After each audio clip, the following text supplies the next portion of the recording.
Welcome to the Derek Diamond Experience podcast, where every week I take a look inside the world of film and television with those who have lived it and experienced it. I'm your host, Derek Diamond, and I'm happy to welcome on the show today writer and director Miss Jessie McCormack. How are you? I'm good. Thanks for having me on your show. Absolutely. So I feel like this has been kind of a tradition the last several months since the pandemic hit. And I feel like I always have to start with this question is, how have you been adjusting to what we've been calling the new normal with the whole COVID situation? Because we were talking before we started, you're located out in Los Angeles. So how has it been affecting you?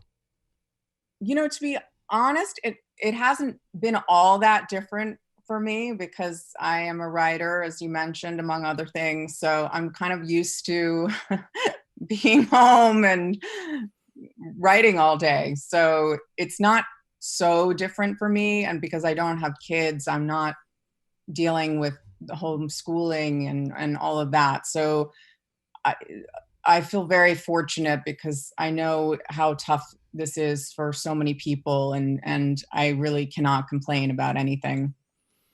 And it's interesting you bring up the whole writing aspect, because that's been also a recurring theme on the show. Those who do write still have the opportunity to do that. Those who just strictly act or direct or do things that are strictly being on set haven't been able to do anything. And I know that some productions have been starting back, slowly over the last couple of weeks, and there are others that are going to start, in the near future. So that's good that you still have that opportunity to practice one part of your craft. And I'm hoping that whenever this is over and we get back to some semblance of normalcy, that I think there's going to be this huge surge of creativity, because all these people that have been writing are going to be able to actually get their projects made. They're going to be able to cast, actors in these specific roles, find directors, crew members.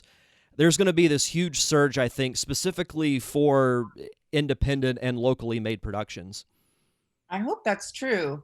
I should also say that it's not like the writing has been so free-flowing for me during the pandemic. It's definitely a lot more difficult to focus while this is all going on. And I know I've spoken to a lot of writers who feel the same way, but you're absolutely right. In fact, I'm thinking about all of these things that I can even just shoot on my iPhone right now, and just because I want to keep being productive and keep making things. And, I often say, and I'm sure this is not an original thought, but like having a lot of options can actually be quite limiting in a way, because you're overwhelmed with, I could go this way or I could go this way. But, when you have parameters set up for you and limitations, it really kind of focuses you and makes you think, okay, I need to work within these parameters. What can I do? And sometimes the most creative stuff comes out that way. So I a lot of things are percolating, and I have started writing some things, and I'm actually really excited. You hit the nail on the head. It, in a way, forces you to be more creative, because you don't have 20 options that you can go out and have your movie or your short or your pilot, whatever the case may be. You have all these different options, but you mentioned an iPhone. You can make a short on an iPhone if you want. You can make a picture. I mean, yeah. I don't know if you know about this movie Tangerine, or whether your listeners do, but that movie was shot on an iPhone, and it was fantastic. So it's really incredible what you can do now just with a phone. I haven't heard of that one. I'll have to check that out. The whole thing was shot on an iPhone. Yeah. Wow. It came out a few years ago. It really knocked me out. Yeah, check it out, definitely. That's fascinating. It's similar to a story I heard on my show sometime last year of someone creating a short shot entirely with a drone. So you have that means too. And I was like, that's one of the coolest things I've ever heard. And it's so unique and creative too. I love that idea. I love that. I want to do that now. The wheels are turning. Inspiration is hit on the show. Yeah. So kind of backtracking a little bit, what was it that initially made you want to venture into the world of filmmaking? So I grew up in New York City, and my parents took me to the theater quite a bit, which was wonderful. They really went out of their way to expose me to the arts and to support my creative side from a very young age. And I will never forget, my mom took me to see A Chorus Line on Broadway when I was a little kid, and I became obsessed with it to the point where she took me 3 more times to see it. I just could not get enough of the show, and I was singing all the songs as like an 8-year-old, and it was totally inappropriate. I don't know how you know that song, but it's if you know that show, but it is it gets a little racy at times. But I knew when I watched that show, well, it wasn't even a conscious thought on my part, but it changed my life seeing that show. And I just knew I have to do that. And I didn't really know what that meant at the time, but I just knew I want to be a part of that. And the same thing happened to me when I saw E.T. in the movie theater. And this, that's, I think so many filmmakers my generation would say that that movie inspired them to become a filmmaker. I can't really think of anyone who is more responsible for more people going into a certain industry than Steven Spielberg. And that movie specifically, I will never forget seeing Elliot take off and on that bicycle with E.T. and John Williams' beautiful score swelling. And I just was like, what? As a little kid, I'm getting goosebumps now, just thinking of the memory of it. So those two things really sparked my fascination and passion with the show business. Well, those two names you mentioned, Steven Spielberg and John Williams, you could truly make the argument that they're the greatest to ever do their respective craft. Because you think of just the resume that both of those guys have, it's just absolutely incredible. And mentioning E.T., I've often said that, because I grew up around that same generation of movies, there's something about movies from that era like E.T., like Back to the Future, The Breakfast Club, Ghostbusters, that have that... All of my favorites. They have just such that unique charm that, to me, no other films from any other era have. I totally agree. And I don't really quite know how to explain it. I don't know if it's the story, if it was just the age we were when we saw them. But those movies from that era, to me, stand out more than any other. From the 90s, even going back and watching movies from the 70s, there's just something about that early to mid-80s feel that's just unmatched. Well, I think certainly if you were a kid growing up then, I totally agree. I mean, the 70s, so many landmark movies came out, obviously, but they're more geared towards adults. But if you were an 80s kid like I was, and I got to see all of those movies you named in a movie theater with packed crowds. Remember those days? And so I totally agree. Those movies were all inspirations for me. And I didn't know that I wanted to direct at that point, but the seed was planted in my mind. And I think there's an innocence about those films. Well, there's a few things. I think that they are smart commercial films. A lot of the more commercial films today, I think, are kind of dumbed down, and they might it's all about kind of the lowest common denominator. But back then, I feel like commercial crowd pleasers were actually really smart. Like Back to the Future is a perfect example. That is a brilliant movie. I mean, just the title alone, Back to the Future. I'm dorking out here, I know. But so yeah, I agree. To be a kid growing up during that decade, and seeing Indiana Jones in the movie theater and all, I feel so lucky. Yeah. I didn't get to watch any of those in the theater because I was born in '86, but from a very early age, I remember watching them. For those who don't remember VHS, watching those. As a Max, I'm a little older than you, but yeah, exactly. And did you wear out any of your VHS tapes because you watched so many times? Oh yeah, absolutely. No, I remember watching those from a very early age. I have very vivid memories from seeing Back to the Future when I was a small kid. And I appreciate it more now as an adult than I did as a kid. Because as a kid, you know, it's a fun movie with a teenager who just happens to have a time machine. Right. But Yeah. as you know, I'm older. Sorry, I'll go go. on.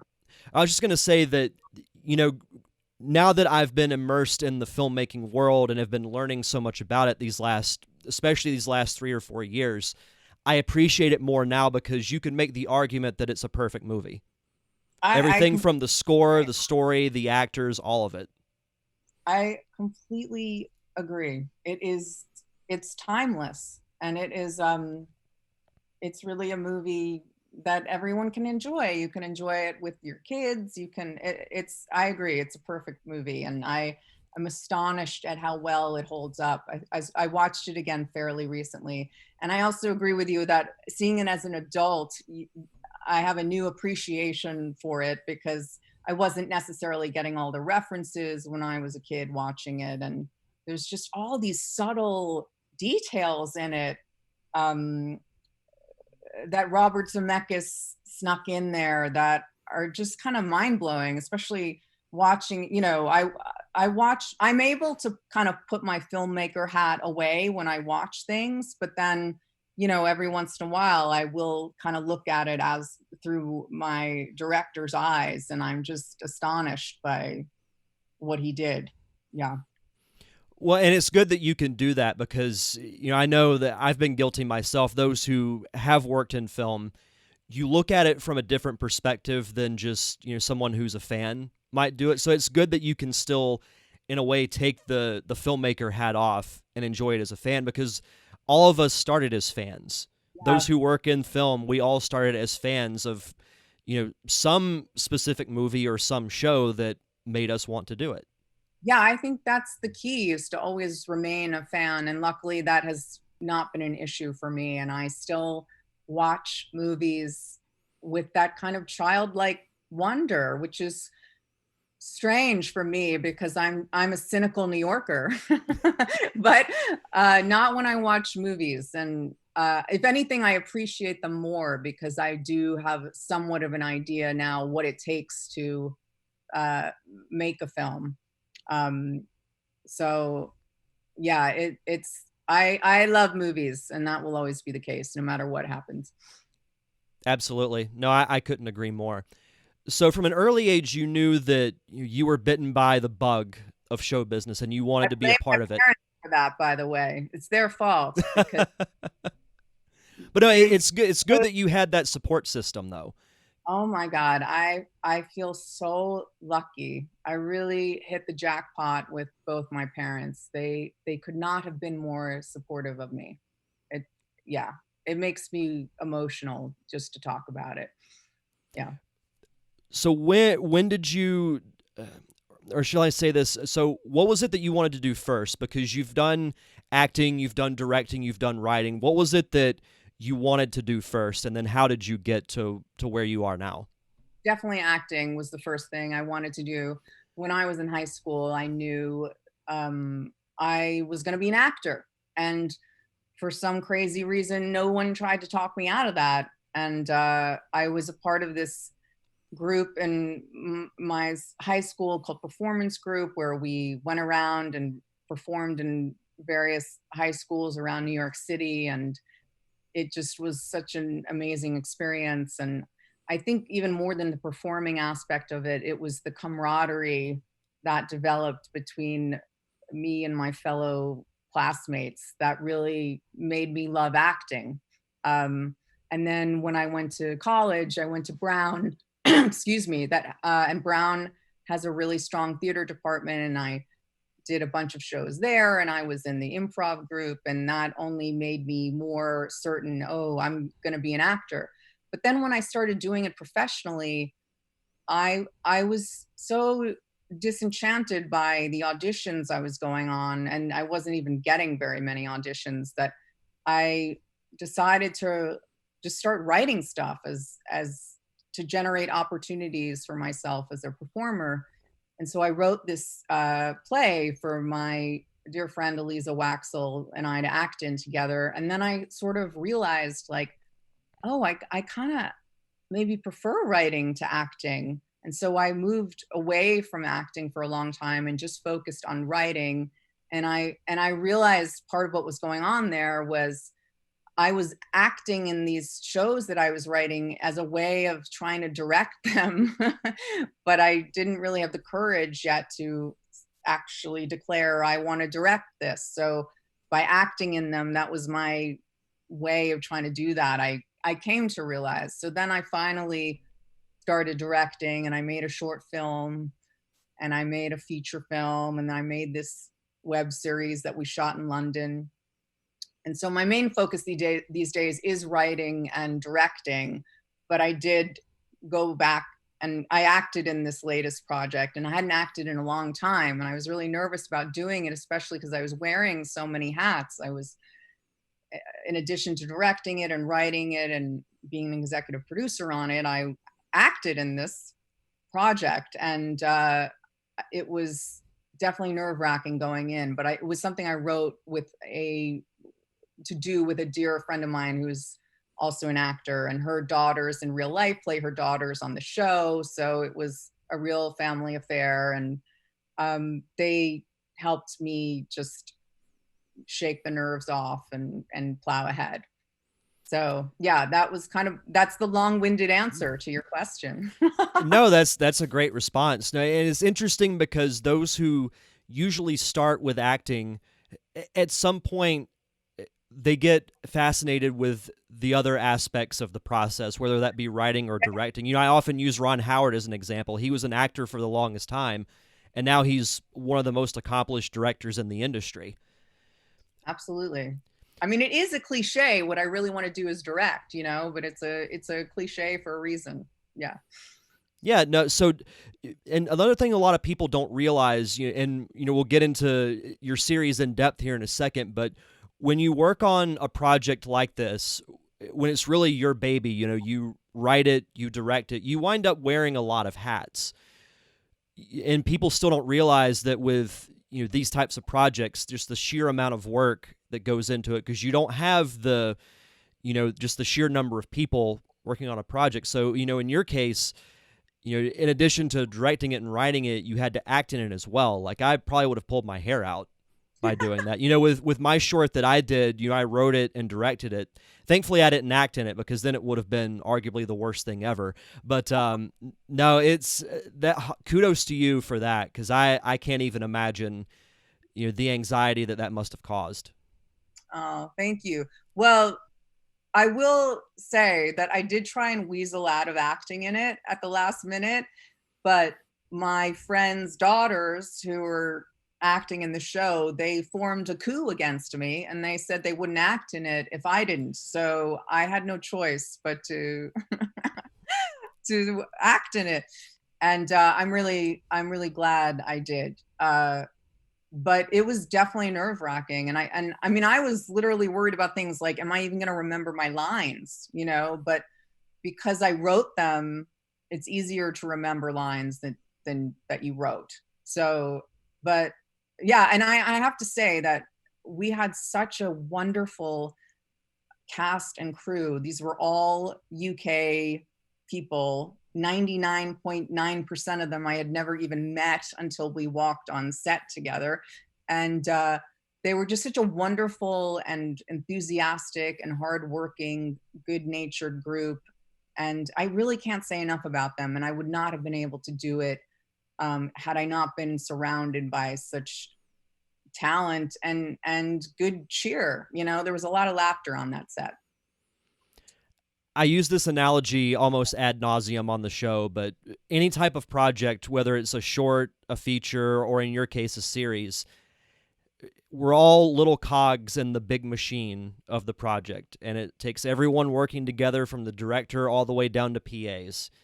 If Absolutely. They don't work, then the machine or the project doesn't work. So having a good cast and crew is so important, because when they're invested in it, it almost, I don't want to say reinvigorates, but it almost reaffirms your faith in the project. When you see people who are as invested in it as you, it makes it all worth it.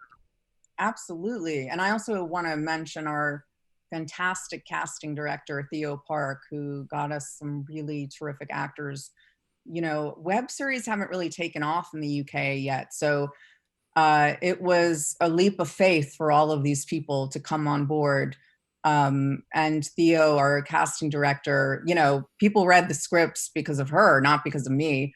And fortunately, it all worked out. But yeah, I mean, I just can't say enough about everyone. It takes a village to make these projects, as you well know. So yeah. Absolutely. Well, the show that we're talking about, the series is called Piss Off, I Love You, which I love that title. By the way, just reading it makes me laugh. So, what was it that inspired you to come up with the story for this show? So from the time I was a very little girl, I have spent a lot of time in the UK. My dad had business over there, so we would go over there every summer as a family for almost a month at a time. And then I continued going throughout my 20s and my 30s. And it's just a place that's very close to my heart. So I always knew I wanted to shoot something there. And then Gaynor, my co-star in the show, is this wonderful Scottish actress that I met about 10 years ago at a film festival. And we just immediately clicked and have been like family ever since, even though we're on opposite sides of the ocean. And I thought, well, I want to write something for us to do together.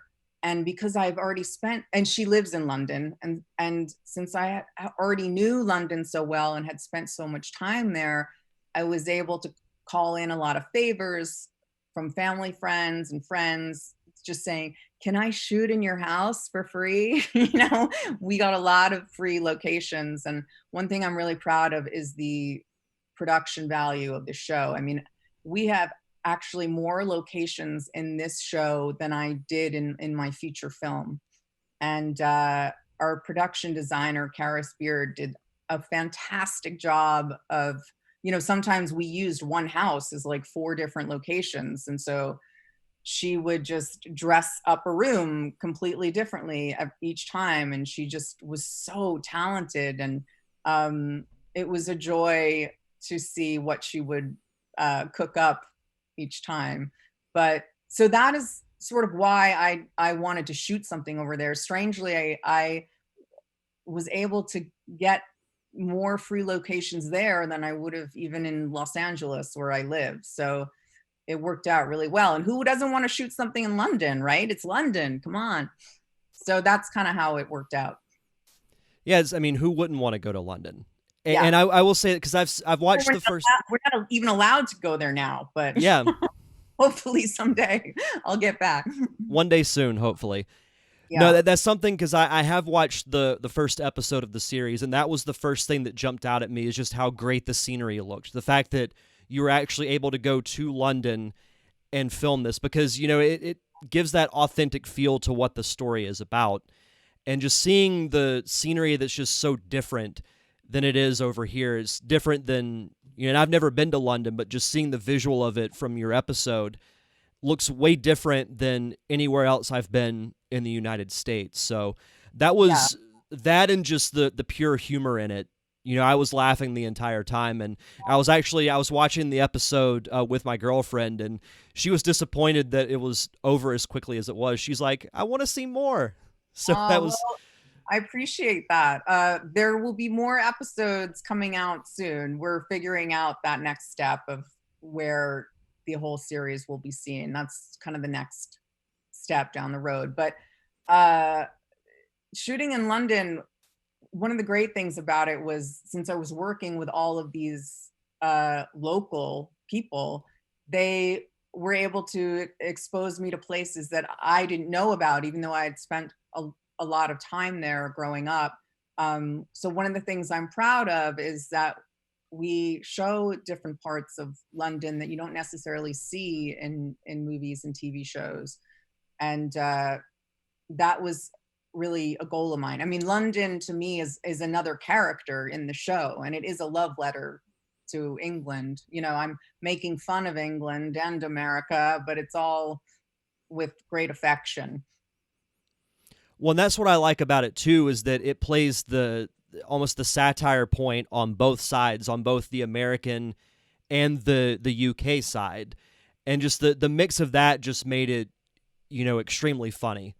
Just Oh, thank everything from the very first, opening shot. Because talk a little bit about what the show is about. So you play a TV host who moves over to London to be a part of a new show, explaining like the differences between America and the UK.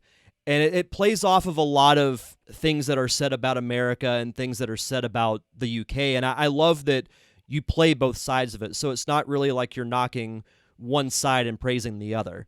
No, I Eh, really wanted to be careful about that because I am an equal opportunity offender.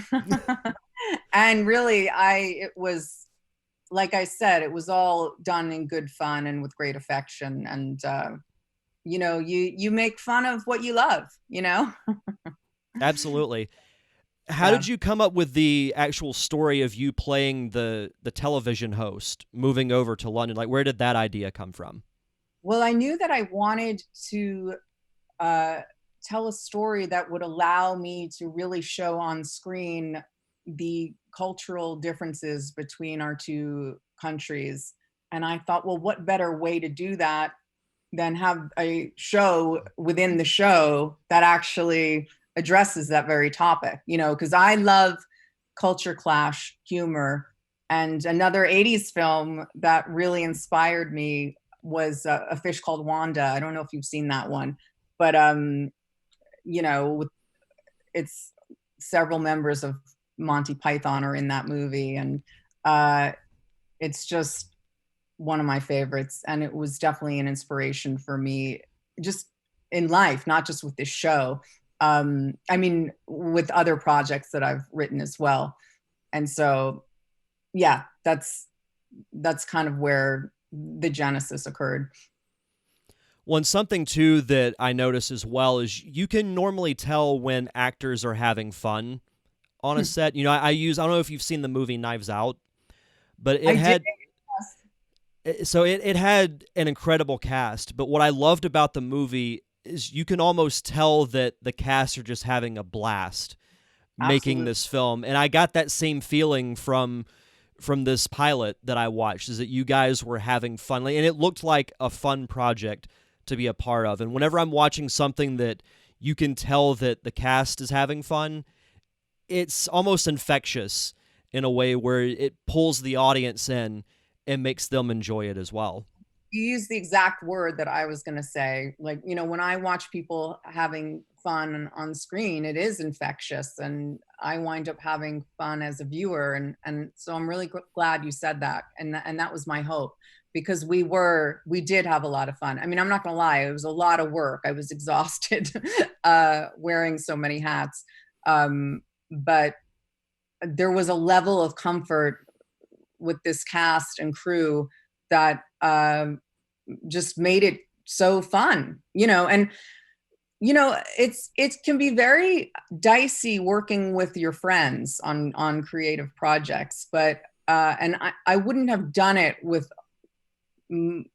most of my friends. I think there aren't very many people I would have done this with, simply because I would have been worried about, will this affect the friendship? But Gaynor, who plays Scottish Gina on the show, there was just never a concern about that, and there was never a concern about her kids, and so it just took any worry about that away. And we all have so much fun together in real life, and that was one of the reasons why I wanted to write this project, was because I wanted to capture the fun we all have together in life, and put it on screen, with the hope that other people might have some fun watching us. Well, and sometimes you think too, because I've done nothing that I would call like professional, but I've done segments with my friends and everything where we come up with stuff that we think is fun, and then you think, well, are other people going to find this fun? Like, to me, that's one other thing that you can have concerns about when writing with a friend or collaborating with a friend. But in this case, it came across very well. Oh, thank you. Well, you definitely brought up a major concern I had, and it was one of the reasons why I wanted to weasel out of acting in it because I I was just worried about that. And I thought, well, let me try and get another actor in here, and so that I don't have to divide my focus. And but like I said, that didn't happen, and we did just have a really wonderful time. And I not to sound cheesy about it, but I will cherish the memories I have from making the show for the rest of my life. I really will. That's not cheesy at all.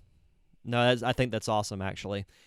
So you mentioned having just a blast on set and having the wonderful cast and crew to work with. Are there any stories that stand out as far as things that happened on set that stand out more than others that you can share? I'm trying to think. I mean, there are always things you don't anticipate happening, and when you're in an independent production like we were, you have to scramble to make it work. I mean, there were things, where we had to shoot one side of a scene on a different day than the other because we only had a location for this amount of time, or we lost the light, or whatever it is. And so it was a mad scramble at times, but that's the nature of independent filmmaking. I can definitely feel you on that one. Yeah. Absolutely. So what's next for you? Do you have any other projects that you have in the works? Yeah, I am working on a couple of different feature films. I wrote a movie that is also a culture clash comedy where the lead role is a female, an American female, and all the other characters pretty much are British. And this is not something I would act in, but it is something I want to direct. It's a great role. A lot of women out there would be great in this role, and I that is my goal. Once pandemia ends, as I like to call it. And I'm writing a couple different TV shows, and then I'm working on these things that I want to shoot with my phone. But that's sort of, yeah. So I have a bunch of different things marinating right now, and it's exciting. No, absolutely. Well, as we start to wrap up here, I do have a question from my Patreon, which I recently started a couple of weeks ago, from Steve Wise, who is also a filmmaker, and he's actually, I'll give him a shout out. He's actually my filmmaking mentor. Right He on. has been for the last couple of years. He asks you, if you've experienced these situations, what challenges do you have writing and directing your own work? And do you find this easier or more difficult than writing for another director or interpreting someone else's script? Great question. Is that Steve who asked that? Yes. Great question, Steve. Um, I have not actually had the opportunity to direct anyone else's material yet. I'm totally open to doing it, but so far I've only directed my own stuff. So it's been a issue so far. But you know, there were definitely times with this last project where uh I relied more heavily on a monitor than I probably would have because I was acting in the project as well as directing it.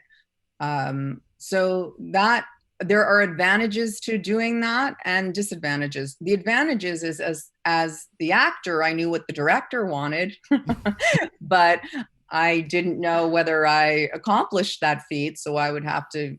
We did play back a fair amount on this, and so yeah, I mean there are different challenges with everything.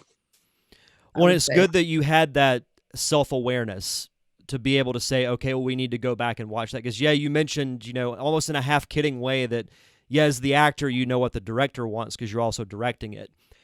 I use a similar situation where with my short, The Parker Syndrome, I wound up having to edit it myself. Mhm. And I wish that, my one big regret is that I wish I'd had someone else do it because I put it together the way that I saw it as it should be put together. I would have loved to bring someone else on to have that, like extra set of eyes Absolutely. to I would put it say together that in a completely different way. That's crucial. I agree. I think having that objective, separate pair of eyes is essential. Absolutely. So do you have, I always like to ask this at the end of these shows, but what's one piece of advice that you have you could give to an aspiring filmmaker?